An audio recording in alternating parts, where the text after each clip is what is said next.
O'rtoqlar, sut kabi oppoq farishtadek akamiz yana bizga video qilibdi. Chapaloq yegan videoyingizni ko'rib chiqdim.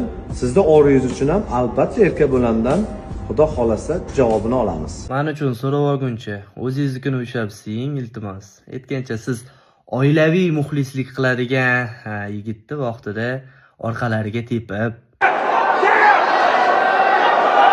qon yig'lashga majbur qilib, qo'pol qilib aytganda zo'rlagan o'zim bo'laman. Hatto unga revansh ham berganman. Unda ham hech narsa qila olmagan. Aytgancha, Nursulton akalar bilan razborlashib nima qilasiz? Sizga juda ham qimmatga tushib ketib qolyapti. Menga обращение qilavering.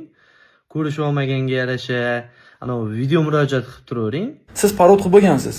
Siz xotiningizni hijobini yechtirib ko'chaga olib chiqib qo'ydim, mana avtosalonga qo'yib qo'ydim deb xotiningizni reklama qilib bo'lgan odamsiz aka. Bu gaplar menga nisbatan aytilganda o'zim bilib, mini yubka kiyib olgan bo'lardim.